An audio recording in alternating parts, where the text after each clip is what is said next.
lokasi tidak berdiri sendiri. Kita harus juga membangunnya, mengkonsepnya sesuai selaras dengan alam. Kita tidak boleh bertabrakan dengan alam.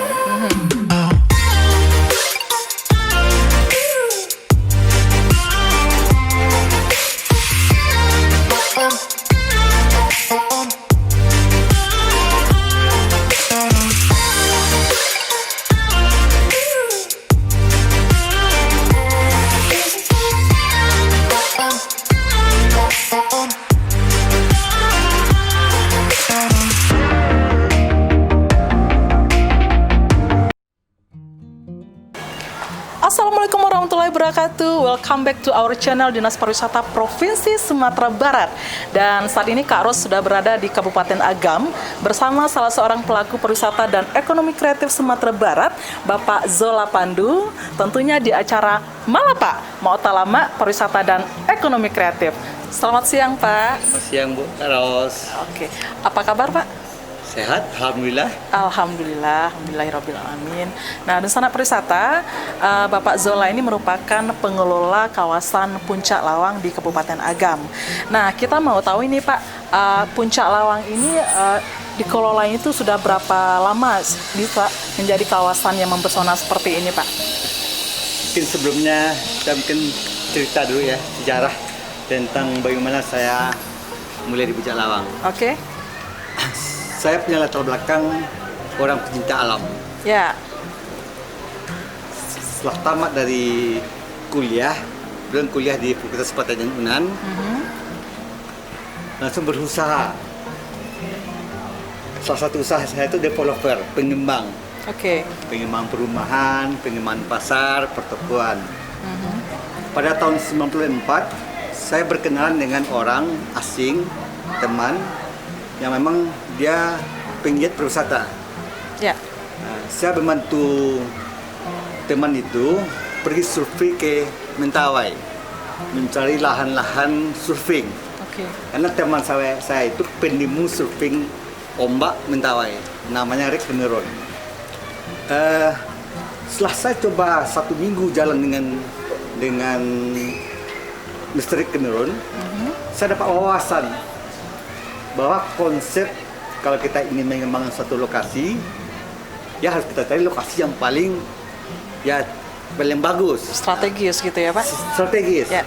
Sehingga dia menyampaikan ke saya kalau kita cari lokasi harus 3 kali kita sebutkan.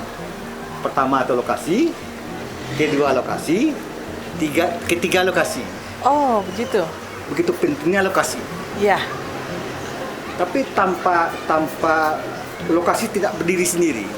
Kita harus juga membangunnya, mengkonsepnya sesuai selaras dengan alam.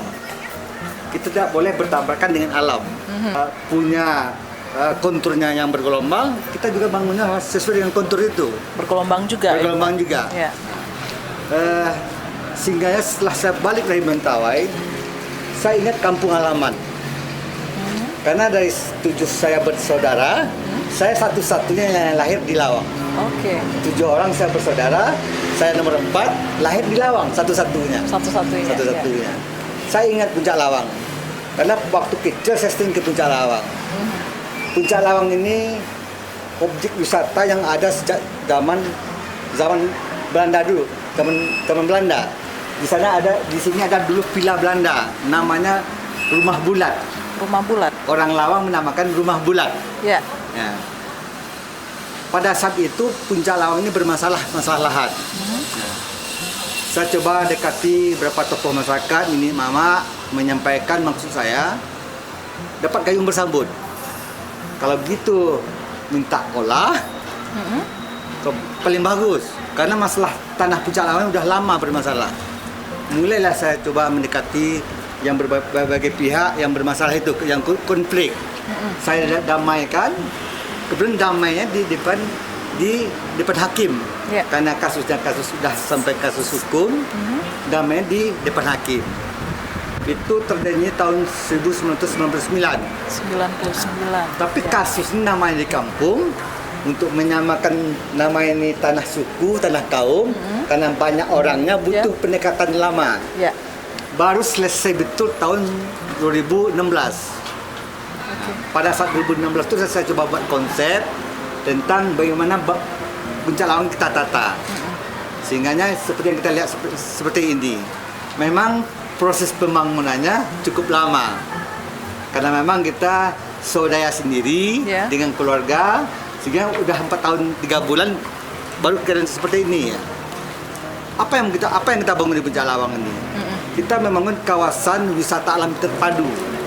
Bagaimana memadukan alam yang indah ini dengan budaya yang ada di Puncak Lawang, di Negari Lawang. Nah, makanya Puncak Lawang ini saya namakan Soul Puncak Lawang namanya. Soul Puncak Lawang. Soul jiwa. Yes, ya. Puncak Lawang ini jiwa Negari Lawang. Jiwa orang Lawang. Jadi makanya kita memang Puncak Lawang ini harus jangan sampai rusak. Kita tata, kita kelola sampai jangan rusak. Begitu dalam pengelolaannya. Hampir 100% kita memakai anak Negeri Lawang. Nanti di sini kita sudah mulai membangkitkan gairah memotivasi anak Negeri Lawang bagaimana dia berkreasi dalam seni budaya, dalam segi membuat oleh-oleh macam-macam. Sampai dia bikin atraksi terbang layang. Puncak Lawang ini kita sudah melahirkan penerjun juara nasional terbang layang. Kita sudah menghasilkan penerjun terbang layang di Puncak Lawang ini udah 30 orang. Jadi dia bisa tandem sini. Jadi kalau ada acara sampai ke Jakarta, ke Jawa, event-event nasional, anak-anak Lawang ikut selalu dapat ranking. Terakhir kemarin 1 minggu lewat event virtualnya anak Negeri Lawang juara nasional, juara Sumatera Barat dan juara nasional. Itulah tentang konsep ini, konsep yang ada sekarang di kawasan Puncak Lawang ini. Mulai saya buat konsepnya, apa temanya, bagaimana bentuk bangunannya, apa bahan bangunannya, bagaimana letak bangunannya, dan saya kerjakan langsung sendiri ya Pak? Sendiri dengan teman-teman adik-adik yang ada di Puncak Lawang. Oke. Itu tadi bisa mengajak anak negari untuk mempunyai jiwa kepariwisataan itu pasti tidak mudah ya Pak ya. Nah, kiat-kiat yang Bapak terapkan untuk mengajak anak negari atau masyarakat untuk mencintai pariwisata, begitu pentingnya peranan pariwisata untuk meningkatkan perekonomian gitu Pak. Itu bagaimana Pak? Jadi saya coba membuka wawasan teman-teman adik-adik yang di Lawang bahwa Negari Lawang ini yang paling potensinya pariwisata. Karena sudah dibuktikan sudah zaman lama. Dengan ada pariwisata atau Puncak Lawang, dengan adanya Puncak Lawang, sekarang saja kunjungan tamu itu lebih kurang di kawasan Puncak Lawang ini ada 300.000 orang. Saya punya target 500.000 orang. Itu per tahun? Per tahun. Ya. Kalau kita nilai tamu meninggal uangnya di kawasan Puncak Lawang 100.000 rupiah aja per orang, itu nilainya 50 miliar. Satu tahun. Sehingga dengan 50 miliar ini mungkin sampai 80% tinggal di Negeri Lawang. Dia orang makan sini, orang tidur sini, orang beli oleh-oleh sini, orang bayar untuk atraksi di sini. Sehingga ekonomi dari pariwisata Puncak Lawang ini bisa menaikkan sektor lain kayak seni budaya, dari hasil pertaniannya, kulinernya, oleh-olehnya, sehingga potensi anak-anak Negeri Lawang bisa kita kembangkan sini. Jadi mereka pun terbuka wawasan untuk ikut serta dalam kepariwisataan begitu ya Pak ya? Iya Bu, saya coba mengajaknya secara pribadi orang per orang. Pendekatannya seperti itu orang per orang. Sampai orang per orang itu saya arahkan. Kalau ini punya talenta seni budaya, saya arahkan ke sini. Kalau ini talentanya adventure, saya arahkan ke adventure. Sehingganya hampir 90% tenaga yang di Puncak Lawang ini berasal dari anak negari. Mulai dari orang dapur, tukang parkir, di tiketnya, adventure-nya, terbang layangnya, semuanya anak Negeri Lawang. Itu mereka sebelum bekerja di sini ada diberikan semacam pelatihan begitu Pak, mungkin dari segi untuk chefnya ada pelatihan memasak dan itu ya dengan yang lainnya.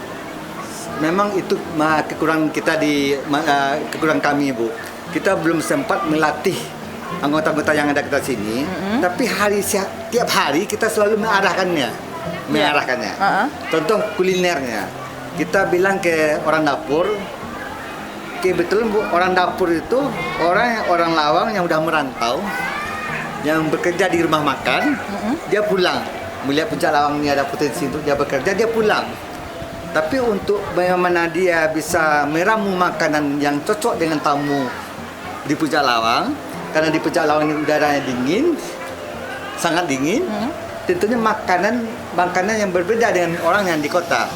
Maka kami mengarahkan selalu bagaimana dia meramu makanan itu yang memang tidak ada di kota.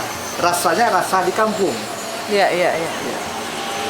Nah, Pak Zola, kita juga mau tahu nih tantangan dan hambatan yang Bapak hadapi selama pengelolaan Puncak Lawang ini seperti apa, Pak? Terima kasih Kak Ros dan pemirsa. Dengan tema yang saya coba buat, bahwa kita menata dan membangun kawasan Puncak Lawang ini yang selaras dengan alam. Ya. Selaras dengan alam itu ramah terhadap faunanya. Oke. Apa fauna yang ada di Puncak Lawang ini, kalau dapat dia itu tidak terganggu. Kalau dapat semakin banyak dia datang ke Puncak Lawang ini. Iya.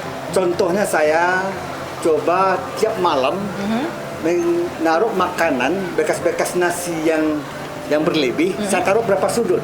Ya. Sehingga waktu di pagi hari, kalau Ibu pagi-pagi ke sini, burung malam ini banyak sini, Bu. Oke. Di sana, di sini ada burung malam. Di mana kita taruh makanan, dia pagi datang. Nah, itu masalah fauna. Kita harus ramah terhadap floranya. Ya. Kebetulan Puncak Lawang ini ikonnya pinus. Pinus, ya. Pinus. Sehingga kita, pinus pun ada berdiri dalam bangunan. Oke. Begitu kita menjaganya ikon Puncak Lawang, sehingga bangunan tidak mengganggu ke pohon pinus. Ya. Ada bangunan besar yang di Puncak Sera itu, 2 batang pohon berada dalam bangunan. Berada dalam bangunan. Ya. Nah, tapi tentunya saya tidak hanya sampai di sana. Ikon pinus ini harus saya tambah dengan ikon tanaman lain. Salah satu yang saya kembangkan, pakisnya hutan. Paku. Banyak pakis hutan yang kita tanam di Puncak Lawang. Pakis hutan ini merupakan tanaman purbakala. Kalau tidak ada taman pakis hutan ini, tidak ada hutan. Itulah sejarah floranya. Kalau tidak ada pakis, tidak ada hutan. Nah, kita tanam pakis hutan di sini. Kita juga akan mengembangkan ikon satu lagi, anggrek hutan. Anggrek hutan. Nah, mudah-mudahan ke depannya, kalau ini sudah selesai, ada 3 ikon tanaman di Puncak Lawang ini. Tanaman pinus, pakis hutan, dan anggrek. Ya. Begitu juga tentang lingkungan, tentang kontur, tentang struktur tanah kita. Kita tidak merusak kontur tanah kita. Sehingga kalau Ibu lihat ini, tidak ada kontur tanah yang kita rusak. Oke. Terakhir, ini yang sangat penting. Ramah terhadap lingkungan sosial kita. Bagaimana masyarakat di lingkungan kita itu tidak terganggu, tidak merasa terusik dengan kita semakin ramai di sini. Tapi dia merasa terlibat, merasa punya bahwa ini punya dia bersama. Maka saya mengajak anak-anak negeri Lawang, perempuan, laki-laki yang muda, bahkan dari rantau datang. Jadi kalau Ibu lihat, kita ada lebih kurang, kalau hari Lebaran itu 200 orang, itu hampir 40% itu orang dari rantau datangnya, pulang. Oke. Dia pulang kampung, kerja di sini. Apa tantangan yang saya hadapi? Memang namanya kita orang Lawang, Bu. Orang Lawang ini kan kalau makan tabu jauh dari Jauh. ya. Jadi filosofi tanaman tabu itu mau pakai. Iya. Tabu itu tidak boleh kita buang dah, Pak. Oke. Sudah diambil, dikilang, jadi saka, ampasnya jadi kayu api, abunya masih lihat ke lahan untuk jadi pupuk. Ya. Betul konsep mau membangun gini. Apa yang dihasilkan siku balik ke negeri Lawang beli. Nah, tapi ada tantangan, Bu. Allah hampir tahun lebih abang membangun. Kalau bangun dengan konsep dan Sagadanggo, kalau bagi orang yang mampu 2 tahun selesai, Pak. Oke. 2 tahun selesai. Ya. Tapi dia ambil orang Lawang, Heeh. dia nak tulang 8 kare, yalah lembek-lembek membangun. Oke. Nah, mudah-mudahan ke depan semakin lancar lah dengan tamu semakin banyak ke Puncak Lawang, bisa menghasilkan lebih banyak. Mudah-mudahan Puncak Lawang ini cepat selesai seperti yang Amin. kita rencanakan. Pak, itu Bapak nggak pernah kepikiran gitu Pak untuk mencari bantuan sebagai pendampingan bersama Bapak untuk mengelola, membangun dan mengembangkan kawasan Puncak Lawang ini Pak? Sebenarnya konsep awal membangun kawasan Puncak Lawang ini secara bersama-sama dulu konsepnya. Dulu saya terbayangkan Kak Ros, Ya. seperti Kak Ros, orang di rantau, di kampung tidak ada rumah, atau rumah yang ada tuh udah nggak layak kita tempati. Anak-anak ibu mungkin kalau pulang kampung dia agak malas pulang kampung karena kadang-kadang tidak ada rumah yang cocok ditempati dia. Ya. Dia investasi sini 1 kamar, Oke. investasi di Puncak Lawang 1 kamar. Dengan investasi 1 kamar, contohnya saya lagi menawarkan kamar adventure namanya, investasi 150 juta 1 kamar. Oke. Selama 1 tahun itu Kak Ros gratis nginap 7 hari, Ya. sisanya 353 hari lagi saya jual. Oke. Nanti kita keluarkan biaya personalnya, Ya. sisanya bagi hasil. Oh, begitu. Kalau kita hitung saja 40% okupasinya, hanya 12 hari 1 bulan, ibu akan bisa menerima lebih dari bunga bank. Kalau ibu punya deposito, hanya menerima, kalau 150 juta itu terima deposito hanya 750.000 atau 7,5 juta 1 bulan, 1 tahun, Ya. ibu bisa sampai 20 juta 1 tahun terima. Hanya dengan 12 hari 1 bulan. Nah, itu saya setelah coba. Tapi namanya keyakinan orang, kepercayaan orang belum kita bangun, dia masih ragu, saya tetap berjalan. Maka lama bangunan ini. Karena saya tidak kesepakatan dari keluarga tidak ingin kita jual 1 tangan Ya. dengan saham yang mayoritas orang lain. Oke. Karena kita tidak bisa mau berbagi, tapi prinsipnya bagi saya sebagai orang Lawang jangan ada image seolah saya menjual tanah Lawang ke orang lain. Ya, ya, ya. Nah, maka konsepnya bersama-sama. Sini ada kamar sekarang udah terbentuk liburan 70 kamar. Oke. Mungkin ada orang Lawang di rantau yang tidak ada punya rumah, dia investasi 1 kamar tentunya. Oke. Jadi konsep itu karena saya coba bantu ke pihak bank sedikit banyak ya, tapi bank masih kurang perhatiannya, masih nggak bisa dia melihat potensi perwisata ini sangat bagus, apalagi Puncak Lawang, objek yang setelah berjalan, bukan objek yang baru kita bangun, yang sudah ada dikunjungi orang. Oke. Tapi saya sekarang berbalik ke konsep kemitraan itu, Ya. bersama-sama.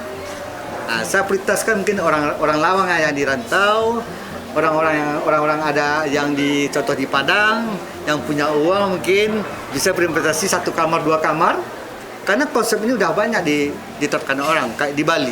Nah, tapi Sumatera Barat khususnya pengusaha pribumi belum ada yang sudah memulai. Saya coba memulai dengan konsep itu. Oke. Mudah-mudahan apa yang ditanyakan oleh Kak Ros tadi, bagaimana ini lebih cepat, mudah terbantu dengan itu. Mungkin Pak Ros mungkin buka jalan dulu, Ya. investasi 1 kamar dulu. Mudah-mudahan. Nanti kita coba share ke yang lain dulu juga. Ya, ibu bisa gratis 7 kamar, 7 Iya. malam 1 tahun. Sisanya kita jual, kita bagi hasil. Ya. Mudah-mudahan bagi hasil itu bisa, kalau ibu ada uang 150 juta simpan di bank, mudah-mudahan akan lebih daripada disimpan di bunga bank. Dan itu pun uang 150 juta itu tidak hilang, Bu. Oke. 5 tahun saya kembalikan lagi. Kalau ibu hanya sampai 5 tahun itu.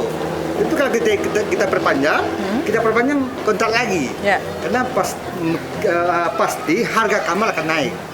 Harga sewa akan naik. Ya. Maka bagi hasil akan berubah. Oke. Pak, harapan Bapak sendiri untuk pengembangan Sol Puncak Lawang ini kedepannya seperti apa nih Pak? Mimpi saya kawasan Puncak Lawang ini merupakan hotel resort terbesar dan terlengkap yang ada di Sumatera Barat. Oke. Untuk resort hotel pegunungan. Ya. Jadi terbesar dan terlengkap. Terbesar dan terlengkap. Karena saya membayangkan, Bu, memang kita sekarang lagi masa pandemi. Ya. Pandemi ini kan mungkin panjang, kita tidak tahu kapan berakhirnya. Tapi yang virus kan tetap ada. Ya. Sekarang baru sedang corona, mungkin nanti ada corona. Ya. Tapi kan masyarakat kan sudah kita berikan penyuluhan oleh pemerintah macam-macam sehingga dia lebih tahu dengan kesehatan. Objek wisata alam jadi alternatif yang dipilih oleh orang banyak. Ya. Karena situ kesehatan terjamin di sana. Contohnya cuacanya, udaranya. Ya. Sini pasti lebih bersih udara sini. Oke. Tentang jarak orang, kalau masalah jarak. Sini karena itu luas, Ya. bisa orang berjarak-jarak. Ya. Karena tidak dalam ruangan. Sehingga saya bermimpi kan, sebagai hotel resort terbesar terlengkap, juga dikunjungi oleh orang yang banyak. Saya punya target 500.000 orang. 1 tahun. 1 tahun. Ke seluruh perjalanan saja. Ya. Karena kalau kita bisa melihat dan analisa, tahun 2025, tol Sumatera selesai. Oleh pemerintah pusat. Ya. 2025 tol Sumatera selesai. Orang lebih cenderung dengan ada pandemi ini jalan darat. Ya. Karena dengan protokol kesehatan yang diterapkan tentunya mahal. Ongkos kalau kita pakai dengan melalui udara, Ya. dengan pesawat. Sumatera Barat berada di tengah Pulau Sumatera. Orang datang ke Sumatera Barat dari ujung Sumatera Aceh atau ujung Sumatera Lampung paling lama 12 jam. Ya. Dengan ada tol Sumatera. Apalagi dengan lebih dekatnya ke Jabodetabek. Karena potensi penduduk yang berkunjung ke Sumatera saat sekarang hanya 15 juta orang. Masa penduduk yang berada di tetangga dari Sumatera Barat, seperti Riau, seperti Jambi arah ke barat, Sumatera arah ke timur, hanya 15 juta orang. Tambah kemungkinan perantau kita yang berada di luar, ya. yang lebih kurang 15 juta juga. Yang mungkin pulang secara reguler, apakah tiap sekali 1 tahun, sekali 2 tahun. Kalau sekali 3 tahun aja orang Minang pulang kampung, artinya dalam 1 tahun itu ada lebih kurang 3 juta orang. Nah, tapi dengan tol Sumatera selesai, itu ada 100 juta orang, Bu. Penduduk Sumatera ini 60 juta orang, tambah Jabodetabek itu 40 juta orang. Ya. Orang Jabodetabek dia jenuh berwisata ke daerah Jawa, Ya. ke Bali, karena udah jenuh, karena sering dia datangi. Dia punya pilihan mungkin ke Sumatera lagi. Oke. Nah, biasanya orang hanya satu orang berdua suami istri pergi ke Sumatera Barat karena mahalnya ongkos, biaya. Ya. Tapi dengan darat dia satu keluarga datang ke Sumatera Barat. Oke. Sehingga saya punya mimpi pada tahun 2025 itu Sumatera Barat dikunjungi orang 110 juta orang, Bu. Oke. Sekarang baru 60.000 orang lebih. Pada 2025 dengan tol Sumatera selesai bisa mencapai 10 juta orang. Tambah tamu mancanegara, baru kita lebih kurang 67.000 orang. Tapi pada saat 2025 nanti, kan dengan pandemi virus atau vaksinnya udah kita diterapkan ke masyarakat, artinya tamu di luar akan bertambah. Tinggal sekarang harapan kami, Bu, dukungan dari pemerintah. Bagaimana infrastruktur yang dari jalan tol itu, akses dari pintu masuk, pintu keluar dari jalan tol itu ke titik-titik destinasi wisata bisa lebih lancar dan lebih lancar. Oke. Itu harapan kami dari pemerintahan. Tambah lagi mungkin bagaimana kita meningkatkan penyuluhan masyarakat bersama dengan pelaku wisata supaya masyarakat itu lebih aware dengan tamu. Karena kebetulan kalau kita bandingkan dengan orang di Jogja, orang di Bali, dia lebih familiar ke tamu wisata. Harapan kita masyarakat kita pun meniru Bali dan Jogja.